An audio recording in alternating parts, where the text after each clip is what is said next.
Hi students, welcome back to my channel. இந்த வீடியோவில் என்ன பார்க்க போகிறோம் அப்படின்னா 11ஆம் வகுப்பு கணக்கு பதிவியலில் இருக்க பாடம் 7 அதில் இருக்கக்கூடிய கணக்குகள் பார்க்க போகிறோம். வாங்க வீடியோக்குள்ளே போகலாம். ஸோ பாடம் 7 அதில் ஆல்ரெடி முதல் கணக்கு பார்த்தோம். ஸோ இப்போ நம்ம பார்க்க போகிறது இரண்டாவது கணக்கு. ஸோ மொத்தம் 4 வகையான ரொக்கையேடு இருக்குது. ஸோ அதில் தனிப்பத்தி ரொக்கையேடு, இருபத்தி ரொக்கையேடு, முப்பத்தி ரொக்கையேடு, சில்லறை ரொக்கையேடு. நம்ம இப்போ பார்க்க போகிறது தனிப்பத்தி ரொக்கையேடு. ஸோ பாருங்கள், செகண்ட் சம்ம பார்க்க போகிறோம். ராமலிங்கம் என்பவர் 2017 ஜூலை மாதத்தில் பின்வரும் நடவடிக்கைகளை தனிப்பத்தி ரொக்கையேட்டை தயாரிக்கவும். ஸோ ரொக்கையேடு அப்படின்னும் போது நமக்கு என்னென்னா பெறுதல், செலுத்தல். பெறுதல் பற்று பக்கம், பெறுதல் செலுத்தல் வரவு பக்கம். ஸோ பெறுதல் அப்படின்னா நமக்கு காசு, நம்ம நிறுவனத்துக்கு காசு உள்ள வருது. நிறுவனத்தை விட்டு காசு வெளியே போகுதுன்னா அது செலுத்தல். ஸோ பெறுதல் நம்ம இதில் என்ன மட்டும்தான் பார்க்க போகிறோம் அப்படின்னா ரொக்க நடவடிக்கையை மட்டும்தான் பார்க்க போகிறோம். சரிங்களா? ஸோ பாருங்கள், ஃபஸ்ட்டு வேர்டு 2017 ஜூலை 1 கை ரொக்கம்.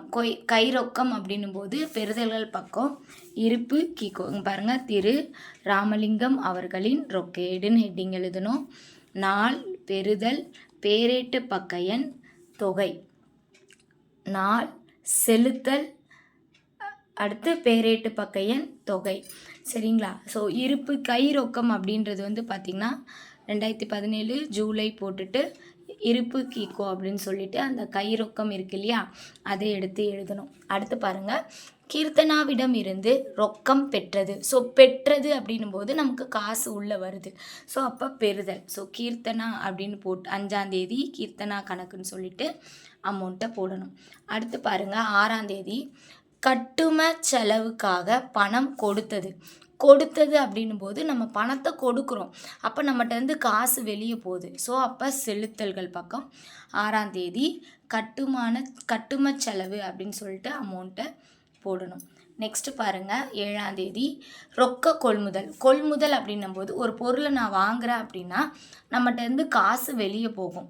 அப்போ கொள்முதல் அப்படின்னாலே நம்ம எந்த பக்கம் எழுதணும் அப்படின்னா செலுத்தல்கள் பக்கம் எழுதணும். ஸோ 7 கொள்முதல்னு போட்டு எழுதணும். ஓகே, நெக்ஸ்ட்டு பாருங்கள், 8 ரொக்கத்திற்கு சரக்கு விற்றது. ஸோ விற்றது அப்படின்னும் போது விற்பனை. ஸோ நான் ஒரு பொருளை விற்கிறேன் அப்படின்னா பொருள் வெளியே போகும், எனக்கு காசு உள்ளே வரும். அப்போ எனக்கு என்னது? பெறுதல். ஸோ 8 விற்பனை கணக்கு அப்படின்னு போட்டு அமௌண்ட் எழுதிக்கணும். நெக்ஸ்ட் பாருங்கள், 10 மேலாளருக்கு சம்பளம் ரொக்கமாக தரப்பட்டது. ஸோ மேலாளருக்கு சேலரி கொடுக்குறோம், சம்பளம் கொடுக்குறோம், அப்போ நம்மகிட்ட காசு வெளியே போகுது. சம்பள கணக்கு அப்படின்னு போட்டு அவுட்ரு காலம் அமௌண்ட்டு. நெக்ஸ்ட்டு 11 பாலா என்பவருக்கு ரொக்கம் கொடுத்தது. ஸோ ரொக்கம் கொடுத்தது அப்படின்னும் போது அது செலுத்தல்கள். ஓகே, ஸோ பாலா கணக்கு அப்படின்னு போடணும். நெக்ஸ்ட்டு 12 போஸ் என்பவரிடமிருந்து கடனுக்கு கொள்முதல் செய்தது. ஸோ இதில் நம்ம எல்லாமே என்ன பண்ணுறோம் அப்படின்னா ரொக்க நடவடிக்கை தான் பதிவு செய்கிறோம். ஆனால் கடன் நடவடிக்கை கொடுத்துருக்காங்க, அப்போ என்ன பண்ணக்கூடாது? அதை பதிவு பண்ணக்கூடாது, அதை ஜஸ்ட்டு ஒமிட் பண்ணிடணும், அதை எழுதக்கூடாது. சரிங்களா? அடுத்து 24 பாருங்கள், பண வைப்பு இயந்திரம் மூலமாக வங்கிக்கு செலுத்திய ரொக்கம். ஸோ வங்கியில் செலுத்திய ரொக்கம். ஸோ அப்போ வங்கி கணக்கு செலுத்துகிறோம். 24 வங்கி கணக்குன்னு போடணும். அடுத்து 27 வங்கியிலிருந்து பணம் எடுத்தது. ஸோ வங்கியிலேருந்து பணம் எடுக்கிறோம், அப்போ வங்கியிலேருந்து காசு கம்மியாகும், நிறுவனத்துக்கு காசு உள்ளே வரும். ஸோ அப்போ வங்கி கணக்கு பெறுகிறோம், நம்ம வங்கிட்டேருந்து காசு பெறுகிறோம். ஸோ 2000 ரூபாய். அடுத்து 31 அலுவலக வாடகைக்காக ரொக்கம் செலுத்தியது. ஸோ ரொக்கம் செலுத்துகிறோம், அப்போ செலுத்தல்கள் பக்கம் வாடகை, அலுவலக வாடகை போட்டு அவ்வளோதான். பெறுதல், செலுத்தல் எதுன்னு போட்டுட்டு அடுத்து எந்த பக்கம் அதிகமாக வருது. ஸோ இது பார்த்திங்கன்னா இருப்பு கீ தான் நமக்கு ஆன்சர்.